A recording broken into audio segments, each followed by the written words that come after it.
to episode 3 of Ramble Reviews. First off, happy Victory Monday. If you're a Philly fan with the Eagles, felt pretty good yesterday. Anyway, so my book this week is Tuesdays with Morrie by Mitch Albom. Usually when I have the books that I'm reviewing, I have them with me. But I read Tuesdays with Morrie over winter break, and I got a little too excited. I got a bookcase for Christmas, and I got a little too excited, and I left the book on my bookshelf at my house. So I think that was one of what, 3 or 4 books I read over winter break. I read that, a book called Second Chance Year, Funny Story by Emily Henry. So they were all awesome. But I feel like Tuesdays with Morrie was a different one from like my usual. So I thought that was a good one to review for this episode. Also, this is total side thought. It has nothing to do with Ramble reviews or books or anything. But I have gotten really into listening to the Broski Report on Spotify, like Brittany Broski's podcast. Hilarious. I listen to it when I go on my hot girl walks in the morning.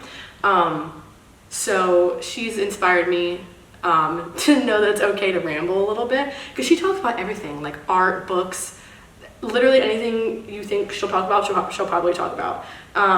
So I have my laptop up because she inspired me, because instead of being all, scripted and sophisticated, she just starts Googling random stuff when she doesn't know. So I figured I'm gonna do the same thing and ramble just like her, because she's hilarious.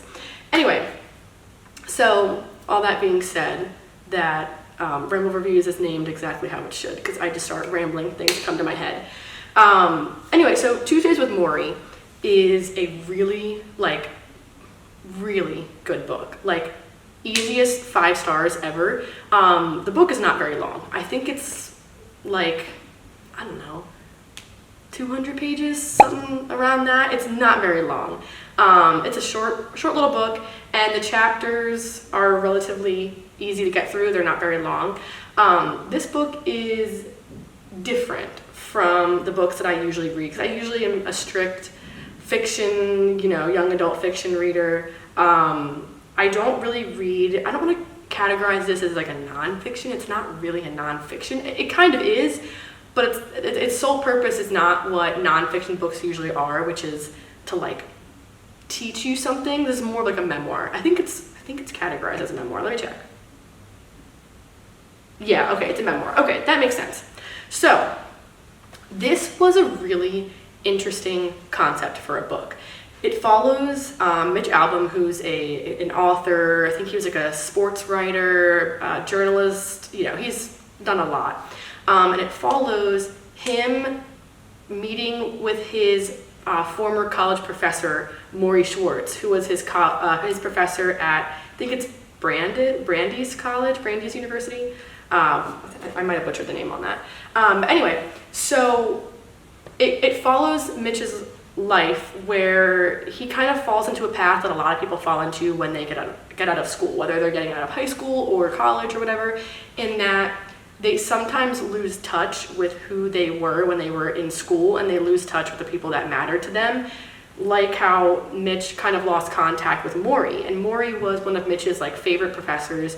They really bonded while Mitch was in university.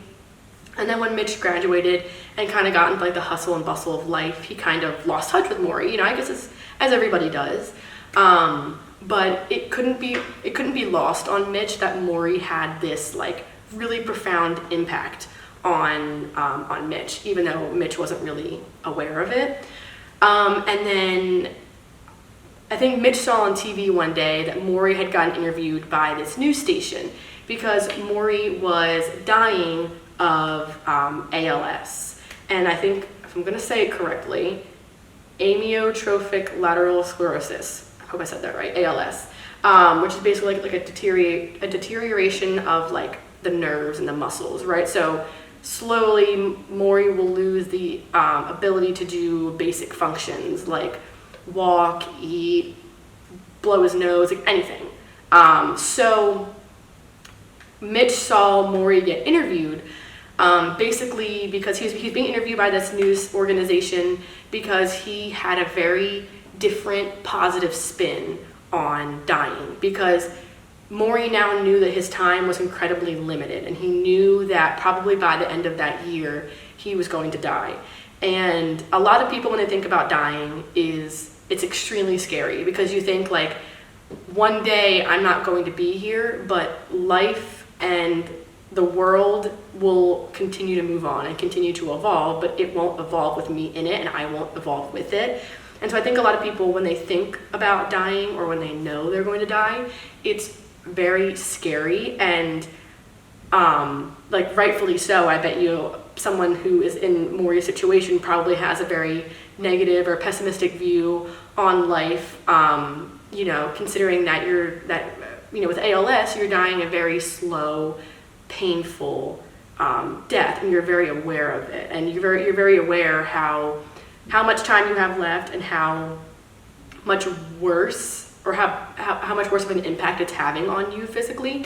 So anyway, Mitch sees this interview on TV, and he starts thinking about himself, where now that he's a journalist and he's working in sports journalism, he's kind of fallen into the like frenzied life that comes with being in the working world, where you're so caught up in like working yourself to death and just working and thinking nothing else but what I have to do and what I have to get done and how well I'm doing it, that you kind of forget to stop and like smell the roses, if you will. You kind of forget to stop and appreciate the little things in life, like the people around you, your friends, animals, nature. Like you kind of forget the little things that Morrie came to appreciate once he knew that his time was limited. So it's called Tuesdays with Morrie because every Tuesday, that's when Mitch goes to visit Morrie in his house. So Morrie is no longer professor, obviously. I want to say he's in his 80s, 70s or 80s. By the time that he gets diagnosed with ALS, so he's not teaching anymore. But he lives at home with his wife. And every Tuesday, Mitch and Morrie meet at Morrie's house. And basically, Mitch explains it as like their meeting is like Mitch's last thesis with Morrie. And this is like their last class. So Morrie is still a teacher to Mitch when they go through these meetings. And basically what happens in these meetings is that every Tuesday, Morrie and Mitch talk about, or Morrie teaches Mitch about something about life, whether it's regrets, finances, marriage, family, something that Morrie has been through that either Mitch has been through too, or that Mitch has yet to go through. And I think Morrie would be really happy about this. I actually read this on Goodreads somewhere, and I was like, that's a really good thought, in that Morrie was this incredibly positive person, and you would think that the average person, especially someone in Morrie's situation, would not be very positive, and rightfully so. But he had such a positive outlook on life and the things he's been through and the things he will go through because of ALS, that it was shocking that someone could have such a great outlook on life. And I think it's so awesome that this book has touched a lot of people and touched them in good ways, and it has made them appreciate life and the little things and the ableness of their bodies. And I think that would make Morrie really happy, because he was all, from what I have read, he seems like that's what he wanted to do in life, was to kind of inspire people to appreciate the little things that go unnoticed. Obviously, I'm talking about Morrie like I know him, but I feel like reading this book, you kind of start to feel like you connect with him. And so, like, you're talking about him like you know him too, like he was one of your professors or whatever. But yeah, so I just thought it was a really incredible, a very incredible story, because it takes you through, Tuesday, here's the lesson we talked about, for instance, family. And then the next chapter, it'll be a flashback to Mitch and Morrie when Mitch was in college. And then it'll go to a different story in the next chapter about Morrie's life when he was a child, where he dealt with the death of his mom and the death of his dad, and how he got to be a professor and everything. And so you really get to connect with Morrie, and you start to just become like bonded to him, because he just seems like this all-around great guy.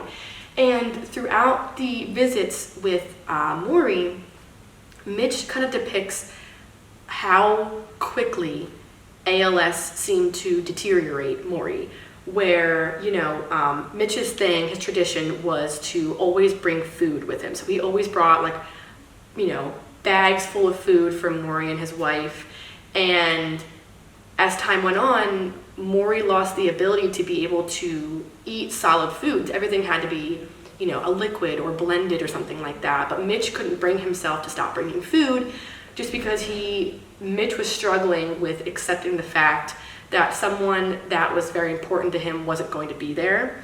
And then, you see the fact that, Morrie's always cold. He's got a bunch of blankets on, a bunch of socks on. He's unable to, like I said earlier, wipe his nose. He has a headrest behind him because he's always uncomfortable. He can't move. He's sedentary.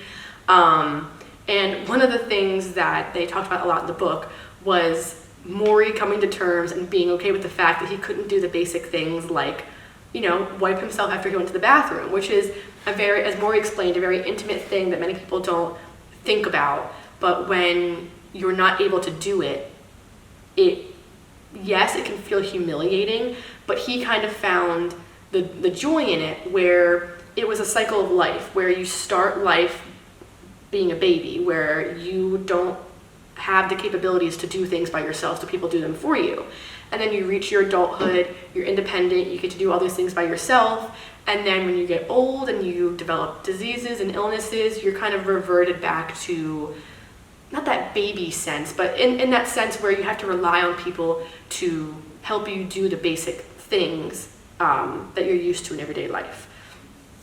And I just really appreciated the insight that Morrie offered to Mitch, and thus Mitch offered to readers, just about basic things like love and family, and just like the basic things that people, I think, sometimes take for granted and don't always think about.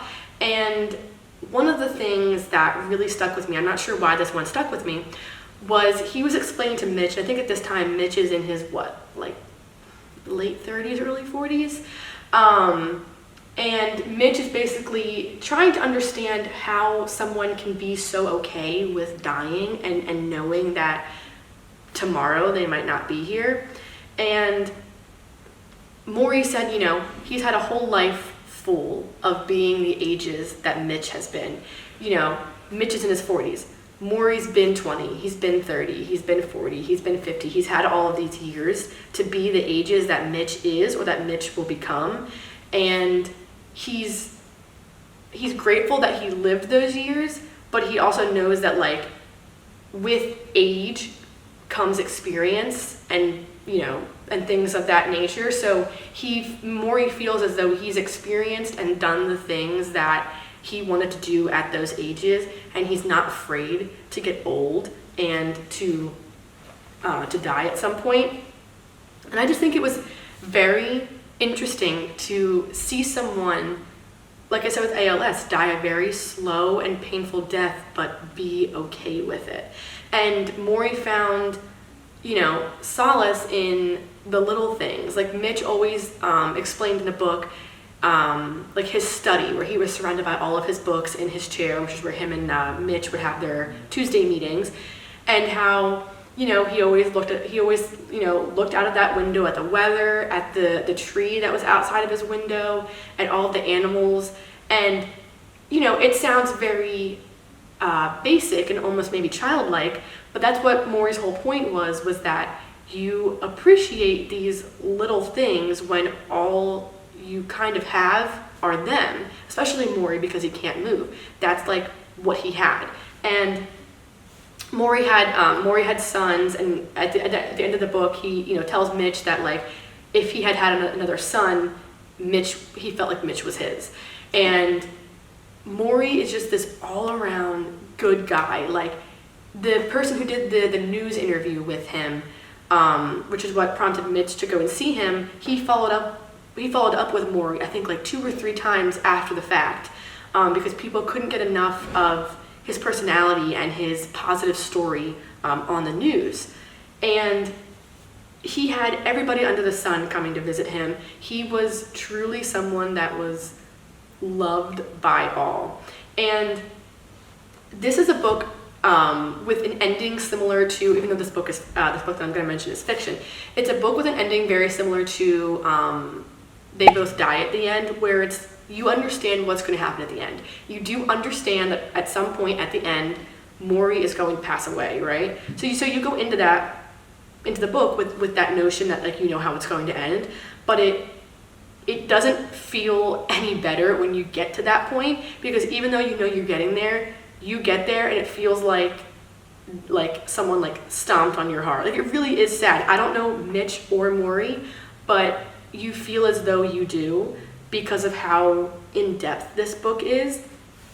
And the last chapter is titled Graduation, and it's Mitch explaining the day that Morrie passed away and the funeral and everything. So I just thought it was really sweet, because you always hope that you're going to have those people in your life that make such an impact to the point where, you know, you reconnect with them at a later time, you write a book on them, like the fact that they stick with you. And even in a different sense, I think that's every student, every teacher's like dream, is that you, as a teacher, I'm sure you hope that you inspire someone so much to the point where you don't lose contact with them and they never forget about you, and that you've made such an impact on them, that you've inspired them and their career, and you've inspired them to turn their life around. Where as Mitch started visiting Morrie more and more, he then, you know, took steps back. He then reflected on life in a more positive sense, where it wasn't about working yourself to death, but it was about making genuine connections, feeling like you were doing something worthwhile, doing things that made you happy, that made you feel good, and connecting with people and staying in touch with people that mean a lot to you, and making the effort to do so. So this book really taught you a lot, not just about Morrie, but I feel like about life and about yourself. And also, though it was never stated in the book to like appreciate your body and your health or whatever, this book really does influence you to think about how lucky you are that you have an able body, that you are healthy, that you can do these basic things that you don't even think about doing, that are just second nature, like sitting up or coughing. Because, you know, Morrie had this really bad cough and it would take a couple minutes for him to get over it. So it teaches you not only a lot about ALS and how it looks from a first-hand perspective, but it teaches you a lot about appreciating the basic components of your body that you might not have one day. And so I thought that was very endearing. This is so much more of a sappier review than usual, but this is good because I like deeper books. Like, yes, of course, I love the Emily Henrys, the Taylor Jenkins Reads, all of those.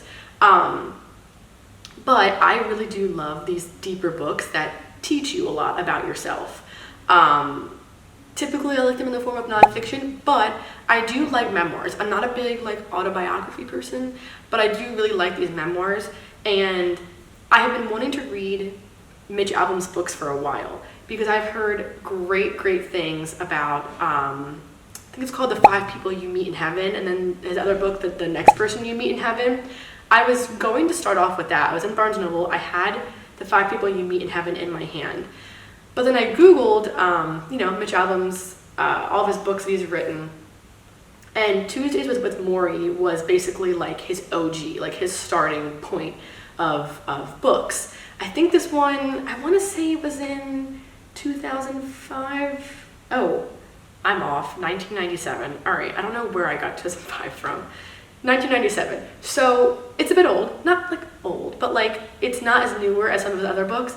And so I kind of wanted to start my way into his books with his like first one. And I know this is a movie, I didn't know that now. Maybe I'll watch the movie, see how good it is, see how well it follows. But yeah, just a great book. And it's not advertised as those books where it's like a self-help book or a book to teach you a life lesson. It's not advertised as that at all, which I appreciate, because when books are advertised like that, I'm like, I don't want to go into it knowing that I should be learning something and then like trying to like quiz myself on like what I've learned, because then I think that takes away from just getting into the story, because you're going to learn something regardless of if you're paying attention to it or not. And I think the best way to learn from books is just reading it and having fun with it, because I guarantee you when you finish that book, you're going to remember more of it than you think you will. And especially so when you don't challenge yourself to like remember stuff. And this is a really good book because it has a lot of underlying things that it teaches you without forcing you to like to feel like you need to learn something, or to you know, to force yourself to like make sure you're learning something.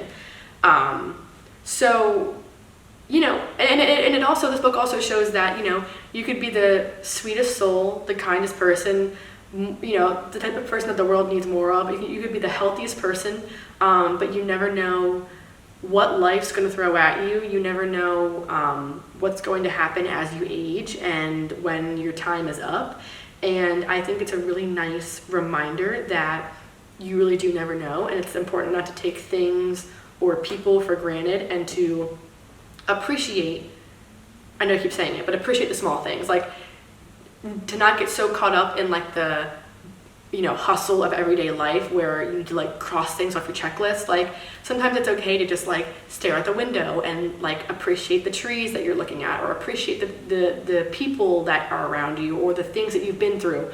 I mean, you know, Morrie went through some awful things, like having to learn that his mom died and relaying that to his dad, who he didn't have a great relationship with, and then learning how his dad died. I think it was like a heart attack on the front step of someone's house. Like, you know, he went through a lot. So he had a lot of criteria, if you will, to have a negative outlook on life and to be a pretty pessimistic person.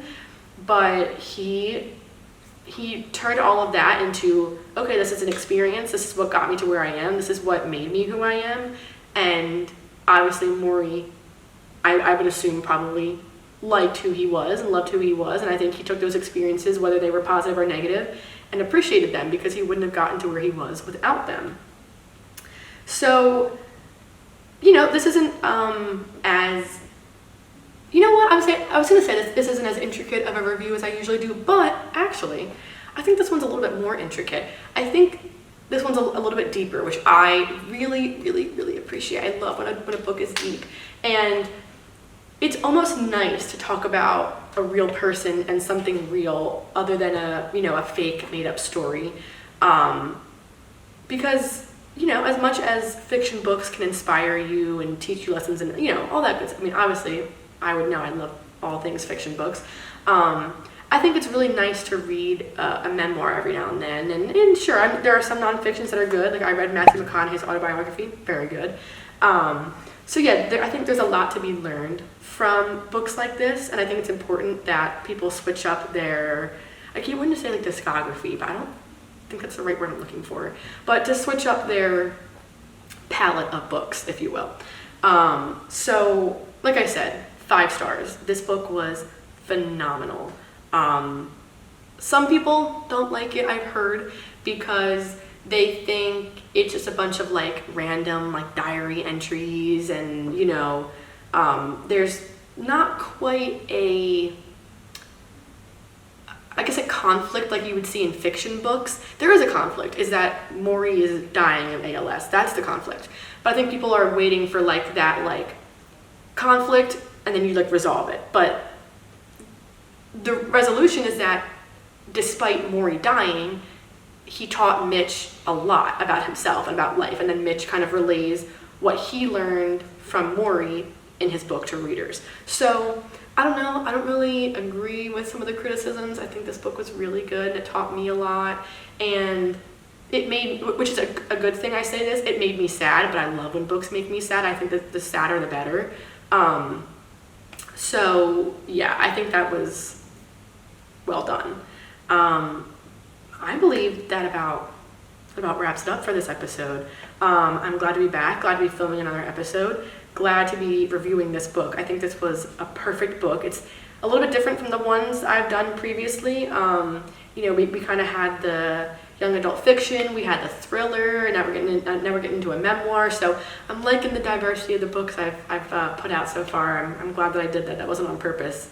It's just whatever book looks good, I read. So yeah, I think that's about it for this episode. Next episode should be coming soon. I might do the mystery book I just read. I haven't done mystery on this series yet, so I'm looking forward to it. I think also, this is such a random side note, I think like when I'm like, welcome back, or like, thanks for watching, I think it's so silly, because like, it reminds me of when I was little, and you would like take your parents' iPhone and like film stuff, and you'd be like, welcome back to my YouTube channel. Like, this is so silly. Sometimes I like forget that I'm talking to people, but people that I can't see. So sometimes I'm like, do I look crazy talking to myself? Probably. That was such a random side note. I'm listening to too much Brittany Broski. Anyway, thanks for watching, and we'll see you in the next episode.